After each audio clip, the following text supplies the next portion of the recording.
Some of the greatest cars in history were born from passion. Others were born from necessity. The Mercedes-Benz 190E Evolution II was born from something even more powerful: revenge. During the 1980s, BMW had become the undisputed king of touring car racing. The E30 M3 wasn't simply winning championships, it was rewriting the rulebook. Across Europe, race after race, BMW proved that a compact sports sedan could dominate some of the most competitive racing series in the world. For Mercedes-Benz, a company whose reputation had been built on engineering excellence and motorsport success stretching back decades, watching its greatest rival control the spotlight was becoming increasingly difficult to accept. This wasn't just about trophies. It was about prestige, technology, and proving which company truly represented German performance. Mercedes knew that building a fast road car wouldn't be enough. If they wanted to defeat BMW, they had to beat them on the racetrack. But motorsport had changed. The Deutsche Tourenwagen Meisterschaft, better known as DTM, was exploding in popularity, attracting enormous crowds and some of the fiercest competition Europe had ever seen. The regulations were clear: race cars had to be based on production vehicles. Manufacturers couldn't simply design purpose-built prototypes. They first had to build road-going homologation models that shared the same basic architecture. That rule changed everything. Suddenly, engineers weren't designing race cars inspired by road cars. They were designing road cars inspired by race cars. Mercedes had the perfect foundation. Introduced in 1982, the W201, better known as the 190E, had already transformed the company's image. It was smaller than the traditional Mercedes sedans, more agile, and aimed directly at younger buyers.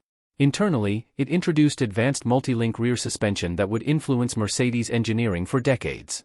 But despite its excellent chassis, the standard 190E was never intended to fight BMW M cars. It needed something extraordinary.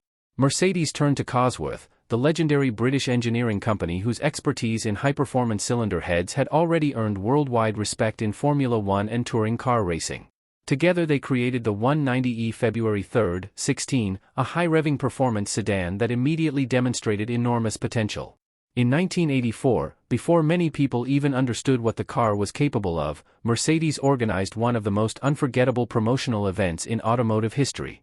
At the brand-new Nürburgring Grand Prix circuit, they invited some of the greatest Formula One drivers in the world to compete in identical 190E February 3, 16 sedans.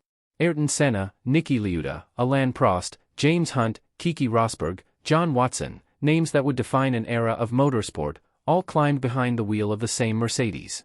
Nobody expected the relatively unknown rookie Ayrton Senna to dominate the race. Yet he did exactly that, defeating multiple Formula One world champions in identical machinery. Overnight, the 190E earned credibility that no advertising campaign could ever buy. But while the event made headlines, BMW wasn't standing still. The E30 M3 arrived with one purpose: to win. Lightweight, razor-sharp, and engineered almost entirely around DTM regulations, it immediately became the benchmark every competitor had to chase. Mercedes engineers watched carefully. They respected what BMW had achieved, but they refused to accept defeat. The battle was only beginning. Quietly, behind closed doors, work had already started on something much more extreme than the original 190E February 3, 16. The goal was no longer to build a fast Mercedes. The goal was to build a machine capable of defeating the BMW M3 on equal terms. Every gram of weight, every aerodynamic surface, every suspension component, every horsepower would matter. There would be no compromises. If BMW had created the ultimate homologation special, Mercedes intended to answer with something even more outrageous. The result would become one of the wildest production sedans the company had ever built, a car whose enormous rear wing, widened fenders, and race-inspired engineering shocked the automotive world before it had even turned a wheel. Creating a faster engine wasn't enough. Mercedes understood that if they truly wanted to defeat BMW in DTM, they had to rethink the entire car from the ground up. Every decision was driven by one question: what would make the race car faster? And because DTM regulations required the competition car to be based on a production model, every improvement first had to appear on a road-legal Mercedes that ordinary customers could actually buy. This was the very definition of homologation.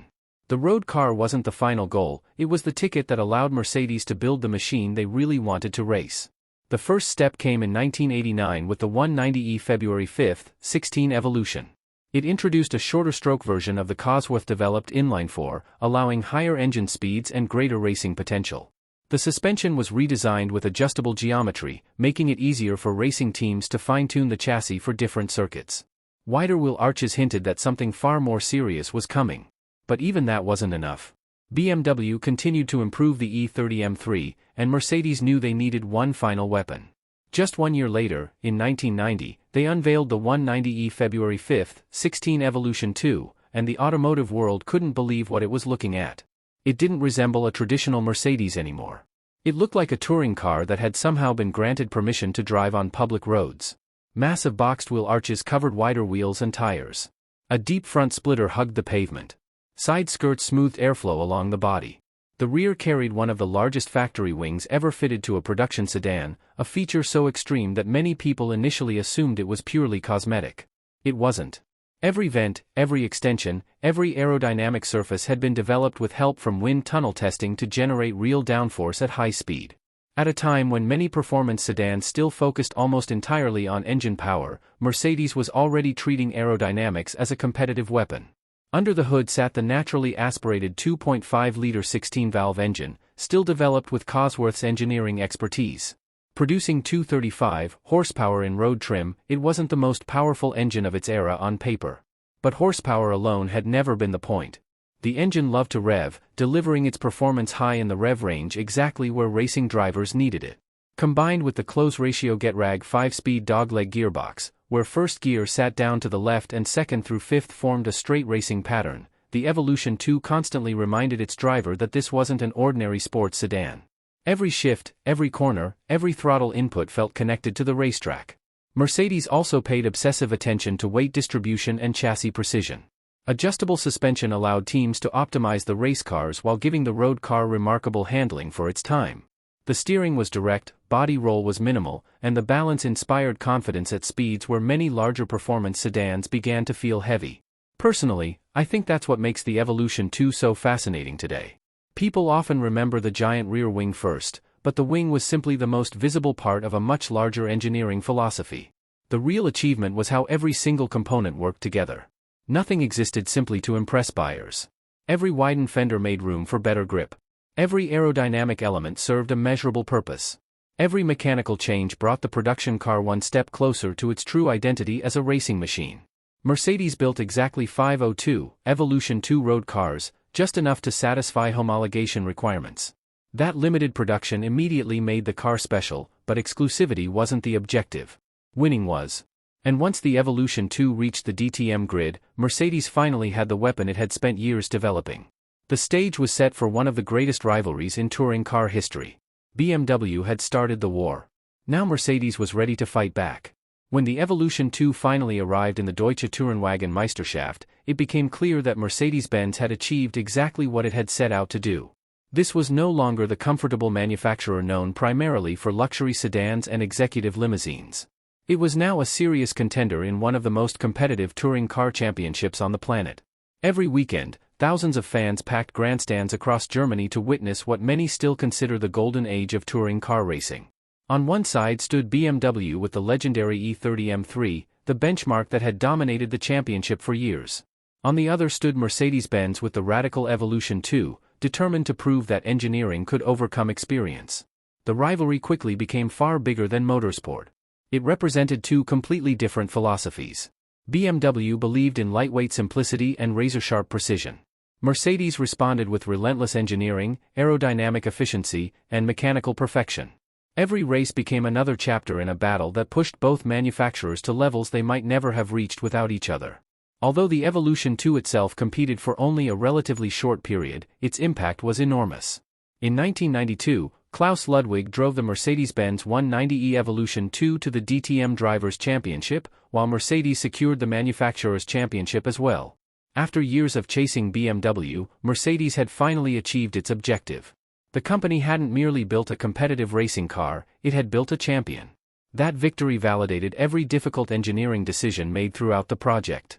The giant rear wing that people laughed at suddenly made perfect sense. The widened fenders, adjustable suspension, Cosworth-developed engine, and uncompromising homologation philosophy had all served one purpose: bringing the championship back to Stuttgart. Looking back today, it's impossible to separate the Evolution II from the legend it created. Only 502 road cars were ever built, making it one of the rarest Mercedes-Benz performance models of the modern era. What once seemed expensive became priceless. Values climbed dramatically as collectors realized they weren't simply buying a fast sedan, they were buying one of the purest homologation specials ever produced. Today, pristine Evolution II examples regularly sell for hundreds of thousands of dollars, with exceptional cars reaching well beyond the $1 million mark at auction. Few could have imagined such a future when the car first appeared in 1990 wearing what many critics called an absurd rear wing. Personally, I think that's what makes the Evolution II such a remarkable automobile. It never tried to appeal to everyone. Mercedes didn't design it to maximize sales or satisfy traditional customers. They built it because the regulations demanded it and because winning mattered more than popularity. Ironically, those very compromises are what made it unforgettable. Every aggressive line exists because of racing. Every unusual detail has a purpose. Nothing was added for style alone. In many ways, the Evolution II represents the moment Mercedes-Benz rediscovered its competitive spirit. It reminded the world that behind the elegant luxury cars and refined engineering stood a company capable of creating machines as extreme, uncompromising, and focused as anything its rivals could produce. And perhaps that's the greatest legacy of the 190E Evolution II. It wasn't built to become the most comfortable Mercedes.